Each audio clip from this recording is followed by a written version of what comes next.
So the question is, what do we mean by love? When you say love one another, so a lot of times we will say, but I love something. I love coffee, or I love chocolate, or I love ice cream. Now, there's a story I want to tell you. I want to start off with a story. In the beginning, I think we all know the story. We had Adam and Eve in the beginning. And Eve took Adam to the fruit. And she introduced him to the fruit. And then sin came into the world. You know the story. So now my wife takes me to this shop there by Kentucky. You know that place? I'm not going to advertise it. It's an ice cream shop. And I walk in there, and there's this display. It's the whole wall. Who of you have been there? I get stuck in front of that display. She's there to buy ice lollies for the school. I'm stuck in front of that display. And I know I shouldn't be here. I know I should get out of here. And I'm contemplating my decision, what I'm going to do. And then there's this sweet little lady that comes down. She's about this size. She comes down next to me. Kan ek jou help, meneer? Number 17, number 18, pronto. Yeah. So I'm here to confess my sins this morning. I walked into temptation. I couldn't say no. Because the last time I was there, they didn't have that number 17 in stock. And this time I had it in stock. So I said, nee, laat julle lie, boetie. So now I get home. And these things are in the fridge. And my oldest comes and he opens the fridge and he says, so waar's myne? Where's mine? Nee, Choma, you don't get nothing, it's mine. Okay. And that's the problem with, I believe, with the Gen Z guys today. That's my children, the Gen Zs. They're very entitled. They will walk into a place, yeah, what's the Wi-Fi password? Listen, you want the Wi-Fi password? Go mow the lawn, earn pocket money, then you can buy your own airtime. Okay. Do you agree with me? All right. No such thing as entitlement. Hallelujah. All right. But I love ice cream. I love ice cream. It's very lekker. Some of us love coffee. Or you might say, I love movies. But actually, the meaning of the word, we confuse actually it with the word like. Actually, I like ice cream. Because if you go look at the definition of the word love, there's a meaning connected to the word love. The word love can have different meanings. So what we should actually say is, yeah, but I like ice cream, I like coffee. But it doesn't sound that good. It sounds better to say I love something. Amen? So the English doesn't lend itself to making these distinctions. So when we go look at the meaning of love in the Greek, we've got different words. Julle kan maar net swaai daarso. For the meaning of love. Some type of love we call agape, or storge, or philia, or eros. So what does that mean? Well, agape love is often considered the highest form of love, embodies selflessness, sacrifice, unconditional care for one another. We get something like storge, which is love between family members, philia, affectionate love or friendship love, and then eros, which will be a physical love or a sexual desire or a romantic love. But all these Greek words gets translated to the word love, but all has a different meaning. So if we go look at Hebrews 10 verse 24, let us consider how to stir up one another to love and good works. So if I look at that verse, I will realize that love is not only an emotion, but it's also an action. Because we need to stir up each other to do something. So here's my definition of biblical love. And it's a decision. It starts with a decision to compassionately and righteously and responsibly and sacrificially meet the need of somebody else. So it's not just a feeling, but it is a decision. And I think that's what we need to understand this morning. Love is not just a feeling. It's also a decision. So in the biblical sense, it is an action with an emotion attached to it. It might or it might not have an emotion attached to it. For instance, the Bible will say, love your enemy. All right, that's a bit of a contradiction, because how can I have an emotion if somebody hates me? No, it's an action. Okay, so we need to understand it's just more than an emotion, it's also an action. Next one. The question is, do we remember? Do you remember, for those of you who are married, do you remember when you and your spouse fell in love? Do you remember it? Was it that long ago you can't remember? Do you remember it? Oh, he's the knight in shining armor, and she's the princess that needs to be rescued. That's locked up in a tower, and there's a dragon protecting her, which is the mother or something. I don't know. I love my mother-in-law, by the way. Ek moes nou vandag dink. But do you remember it? Do you remember it? Me and my wife had a discussion the other day. We had long telephone calls. I mean, an hour plus every day. We would spoke on the telephone. About what? Whatever. Quickies and kolfies, daytjies and daitjies. I can't even remember. At that stage, she was still working at SARS. I think if they went through their call log, wie is hierdie nommer? Yeah. No distance was too far. No expense was too much. Time didn't bother you because you couldn't get enough of each other. Who knows what I'm talking about? Yeah. No sacrifice was too great. You didn't count the cost because you were blinded by love. You didn't count the cost because you were blinded by love. Let me ask you another question. Ja, bly daar, so gaan terug. Sorry, ek sê julle een voor. Do you still remember when you fell in love with Jesus? Couldn't wait to get to church. You'll have your Bible, you'll have your notebook. Couldn't wait to be in the family of God. Who remembers that? We're going to have a weekend revival. No, it's okay, we'll do it 7 weeks. Hello? I see only a few heads go. Then the worship will start. You won't even know the song's words, but you'll stand there singing. You don't even know the words. You'll lift your hands and the tears will just flow. Who remembers that? Your first love. Doesn't matter who's preaching, because maybe the Lord has a word for me. Now, it's Pastor Yaku. Let's go to the mall. I'm not going to church this morning. No, I'm just kidding. It's not you. It's the guys that are not here.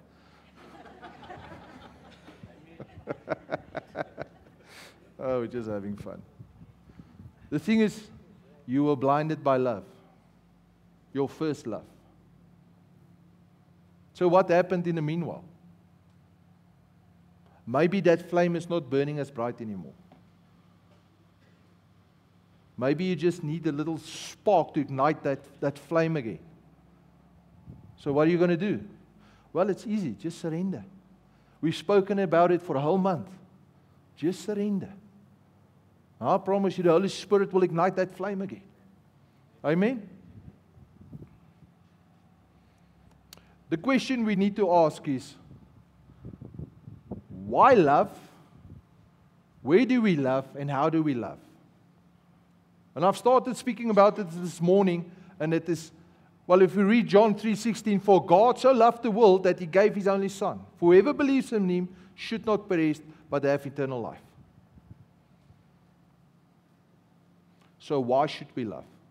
Well, because God loved us first. So let's go see what does the Bible say about this. Give me the next one. John 13:34. A new commandment I give you, that you love one another, just as I loved you, you also love one another. And then he said in verse 35, by this all people will know that you're my disciples, if you have love for one another.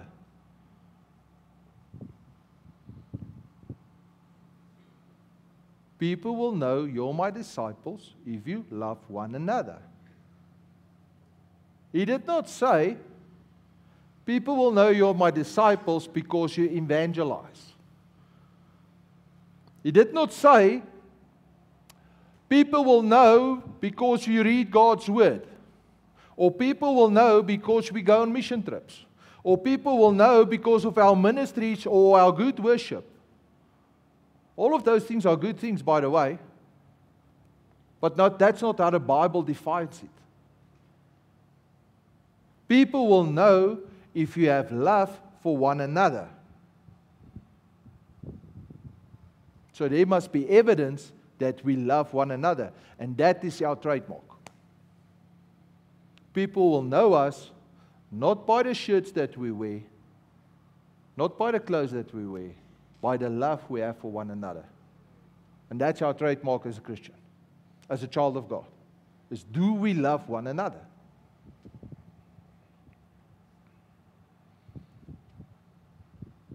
Romans 5 verse 8 said, but God showed His love for us in that we were still sinners.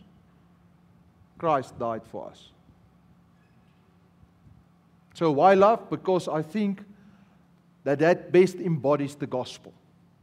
If you look at this verse, while we were still sinners, ons het dit nie verdien nie, ouens. He loved us first. You cannot buy His love. You cannot earn His love. You cannot impress that love. It's all out of love.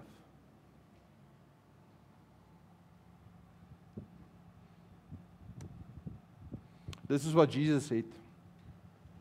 If you love me, you'll keep my commandments. John 14:15. And then John 15:12, He said, this is my commandment, that you love one another as I have loved you.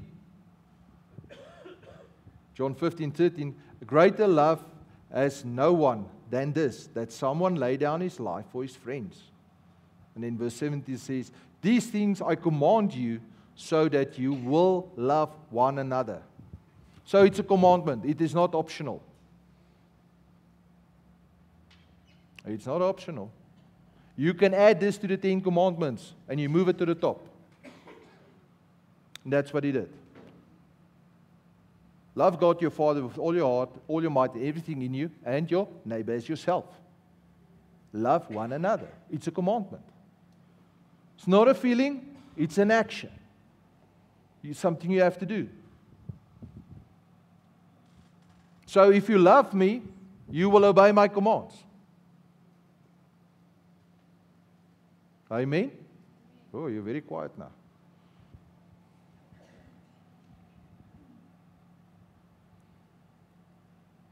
Let's go to the next verse. This is what Peter said, and that's Peter according to Google AI. That's what he looked like, apparently. Peter said this in 1 Peter 1:22. Having purified our souls by our obedience to the truth for a sincere brotherly love. Love one another earnestly from a pure heart. So if you listen to what Peter said, love from a pure heart. Let's look at another guy, John. John said this, 1 John 4 verse 7, Beloved, let us love one another, for the love is from God, and whoever loves has been born from God and knows God. And anyone who does not love does not know God because God is love. So that's a fairly hard statement. If you don't love, you don't know God. Here's another disciple we can look at. This is what Paul said. Paul had a lot to say about this. Right? So just bear with me. He wrote to the church in Rome, and he said, love one another with brotherly affection. Outdo one another by showing honor. Owe no one anything except love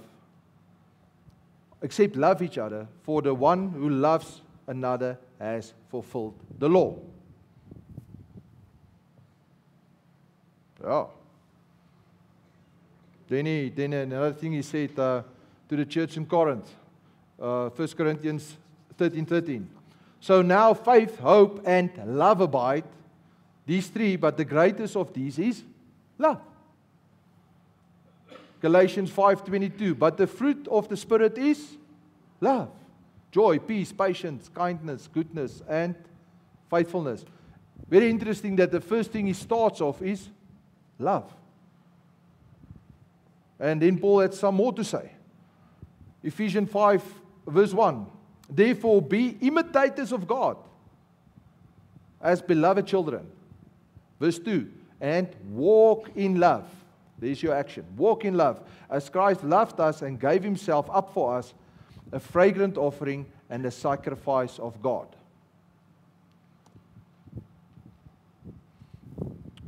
The question is, where do we love? We know now why we love, because it's a commandment. The question is, so where do we love? If we look at 1 John 3 verse 16, says, By this we know love, that he had laid down his life for us. We are out to lay down our lives for the brothers. So where do we love? Well, where the brothers dwell in unity.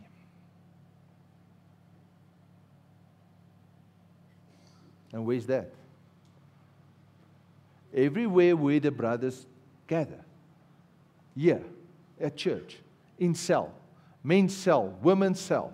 Everywhere we gather and we can share the gospel with each other, that is where we share love with each other. That means fellowship.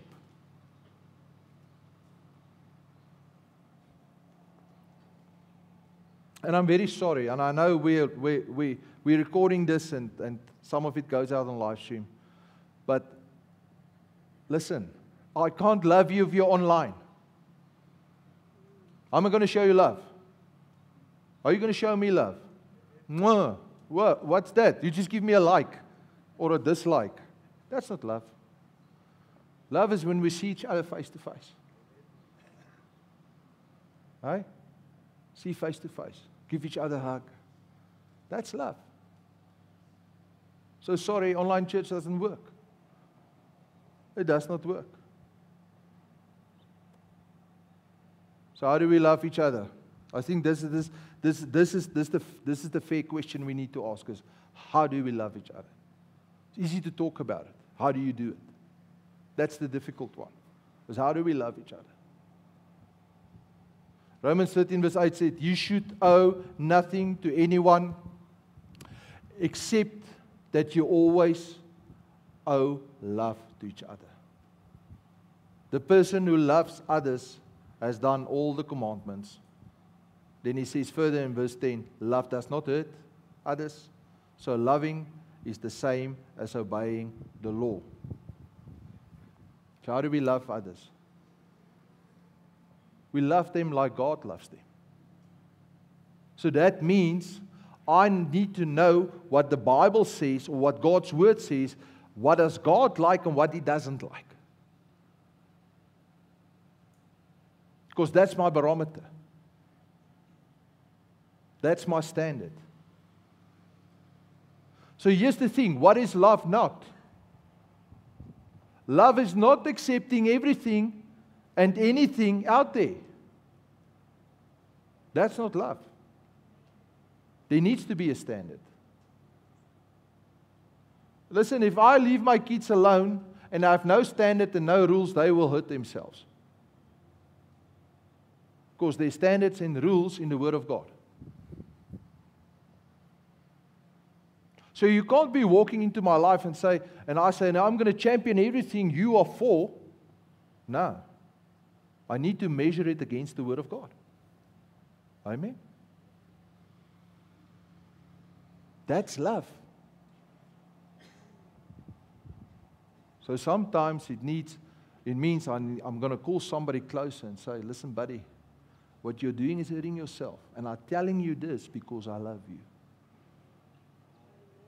Amen?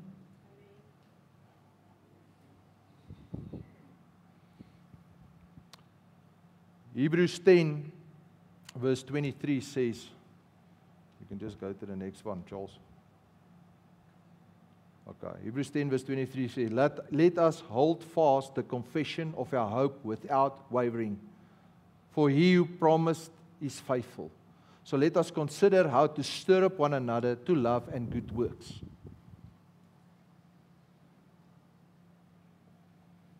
Without wavering. Let us help each other. Not condemn each other, help each other. Go to the next slide. So I've summed up this thing because if you go through the Bible, there's more than 200 scriptures on how to love one another. So I've summed it up. If you want to take notes, take out your phone and take a quick picture of this. So how do we love one another? Number one, love with brotherly affection in showing honor. And you can read that in Romans 12, verse 10.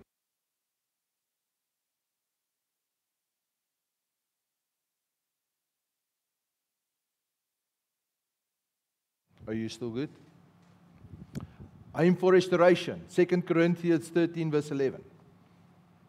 Number 3, comfort one another. 2 Corinthians 3:11 also. Same verse. Agree with one another. Number 5, live in peace. Then number 6, show humility and gentleness. Number 7, and I wondered if I should have split this one so it will be 10 points. But let's just run with this one. Have patience, have bearing with one another. That's Ephesians 4, verse 2. Number 8, serve one another. Galatians 5:13. And number 9, love from a pure heart.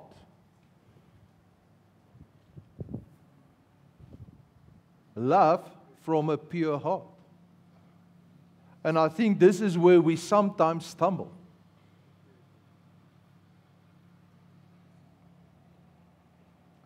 Because the Bible says, I must love you, doesn't say I must like you. No, love from a pure heart. Who has given you that authority?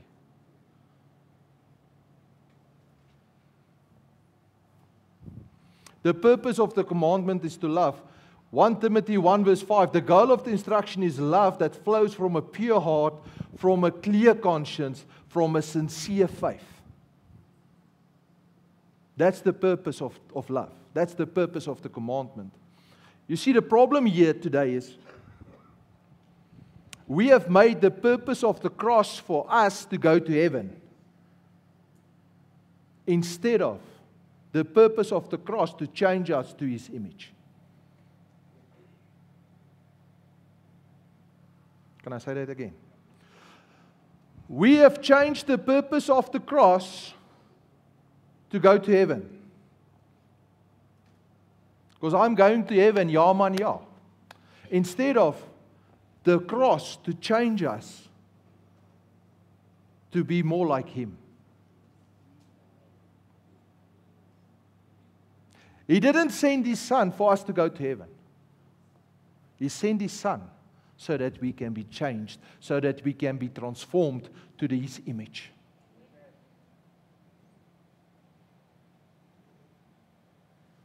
Amen. Going to heaven is just the cherry on the cake. On the cake.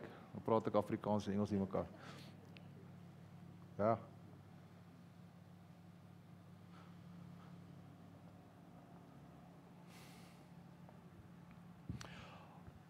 I believe it's really the hardest thing we can do is just to love unconditionally. But the problem is our nature. By nature, we're selfish. By nature, it's all about me. It's all about me. We are so inward focused. It's all just it's about my problems, and it's about my feelings, and it's about, you don't know me, you don't know the story I'm going through. What about his story? Yeah, but you have not walked in my shoes.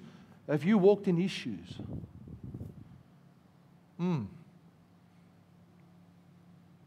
He loved us unconditionally. He took up the cross and he walked to Golgotha.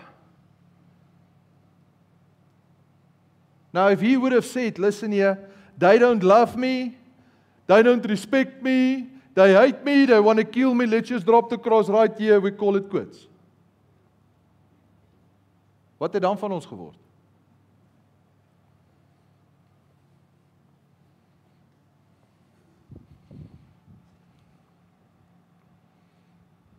See, the thing is, we're stuck in self-centeredness. We're stuck in self-centeredness.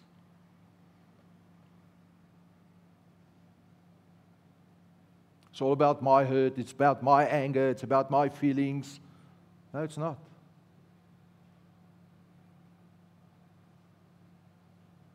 Nothing you endured can compare what he endured for you. Nothing. Did you go to the cross? No. Were you crucified? No.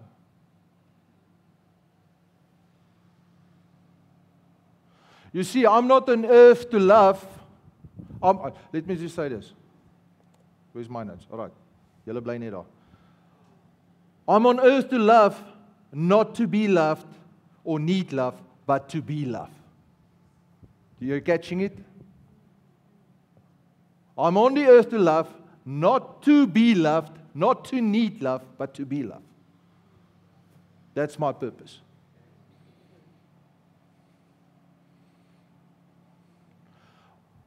You see, when I am needy and it's all about me, and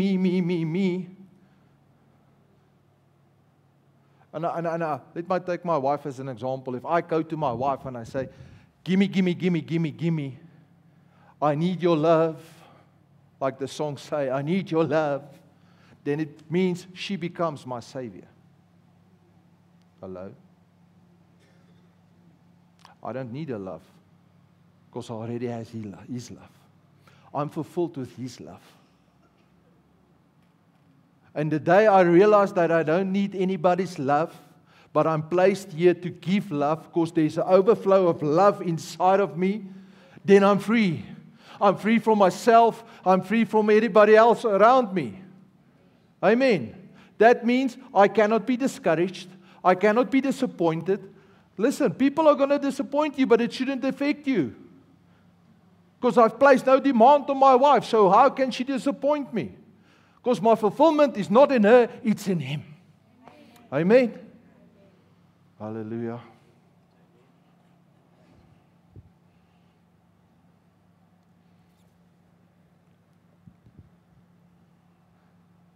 See, the problem is when we look to somebody, a lot of times we will judge a book by its cover. We'll look to somebody, we see them according to the flesh. From a moment I was off my notes. We see them according to the flesh, instead of seeing them how God sees them. When we look at people, we should see the way God created them, what's their potential, what God has placed on them, not how you see them now. What is their destiny, where God is taking them. And when we look at people that way, it's easy to love them. But if you look at them at face value, you're going to get disappointed. Are you still with me this morning? Did I lose you somewhere? Amen? All right, let's move on. So the purpose of the commandment is to love. Second, what is called? Colossians. Colossians 2 verse 10. And because you belong to Christ, you are complete. Having everything you need. Christ is the ruler over every power and authority. You know those love stories, the girl will say, "Oh, you complete me." Oh, Christ completes you. In Christ, I'm completed. In Christ, I'm fulfilled. He's given me everything I need. I'm not dependent on you. You're not dependent on me. I'm here to give you love. I'm not here to say, "Give me love. Give me love." Here's the thing. If you go look at the statistics, stats, if you look at stats. My mouth is dry this morning. If you look at stats, and I looked at the 2024 stats, and I asked people, why would you leave your local congregation for another congregation? And this was staggering to me, that 42% of them indicated, 42% indicated, nobody loved me. Here's the problem. You be loved. So it's one of two things. Either the local church does not give love, or the people in the congregation doesn't understand what love is about. And I think it's both of them. Because if everybody sits here and say, from today, I'm going to be love, there should be nobody sitting here that says, I've never found love in this place. Amen? So if we live according to the commandments He has given us to love people, nobody can say, but I have not been loved.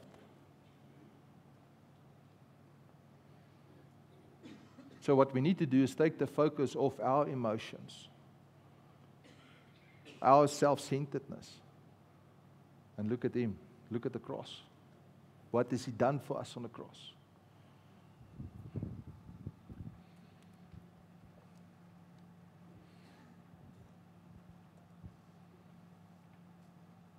Just go to the next one, Charles. The question is, am I really loved? If you have to ask yourself this question, am I really loved? If you go read 1 Corinthians 13 verse 4, and I think we all know it, love is patient and kind, and love does not envy or boast, or is arrogant, or is rude, or does not insist on its own way. It is not irritable, it's not resentful, does not rejoice in wrongdoing, but rejoices with the truth. Love bears all things, believes all things, hopes all things, endures all things, and love never ends.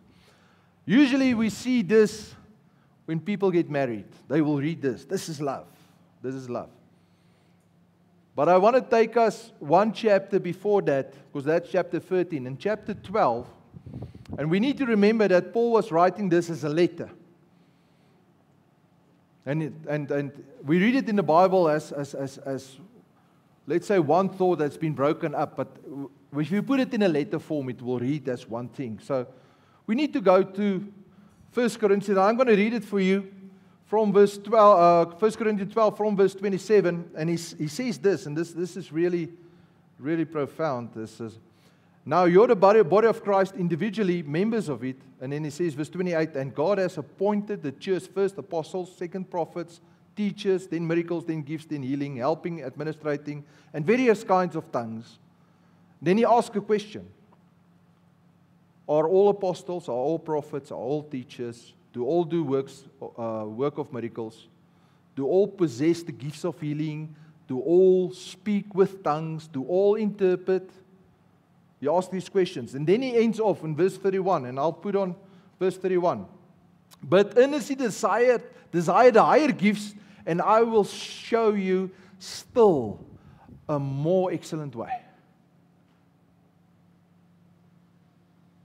So what is he saying to us?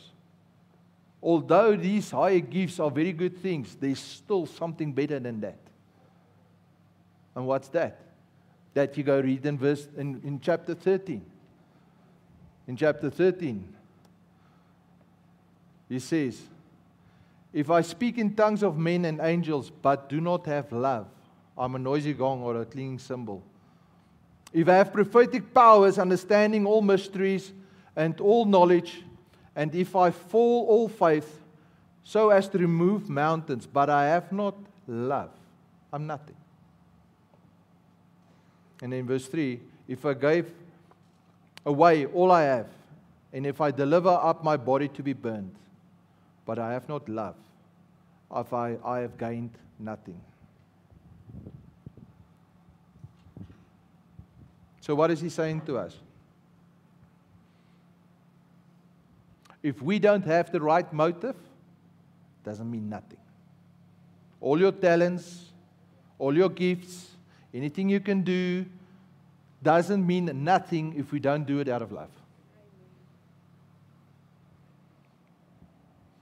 You can be a financier for the kingdom. If it's not out of love, your money needs nothing.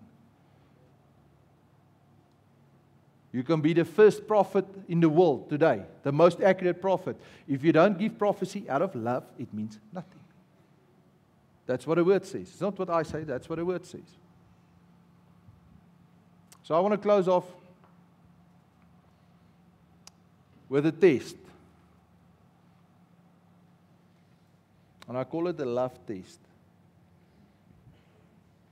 So when we read this passage in 1 Corinthians 13 verse 4, love is patient, love is kind, and we take that passage and everywhere where there is love, we replace that with your name and read that to yourself.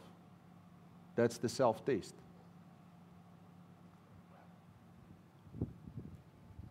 So how's your love? If I put my name in there, Jaco is patient and kind, and by the end of that first one, my wife will say, ja, het had ek gefail. Solid. Yeah. So that's something we need to look at and look at ourselves, at our own lives. And measure ourselves according to the word. Am I love to somebody else? Am I patient? Am I kind? There's no envy in my heart. I do not boast. I'm not arrogant or rude. So that's the barometer that God has given us to measure ourselves if we love or not. So who of you say you will get 10 out of 10 when you look at that one? Yeah, you can't lie, you're in church now. Everybody falls short.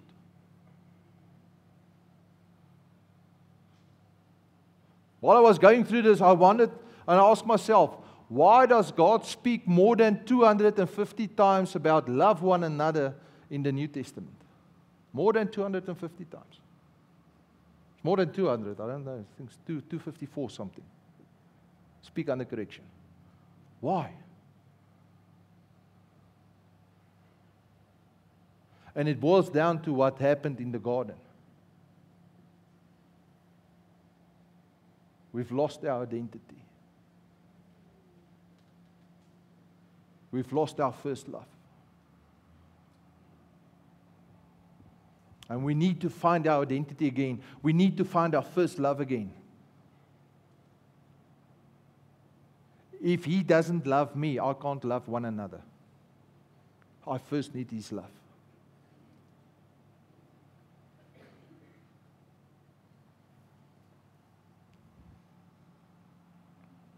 So I believe we still have a long, long way to go. We have not arrived yet. We still have to grow in love. And listen, where I'm standing here today, I'm not perfect. Preparing this message was more of a conviction for myself.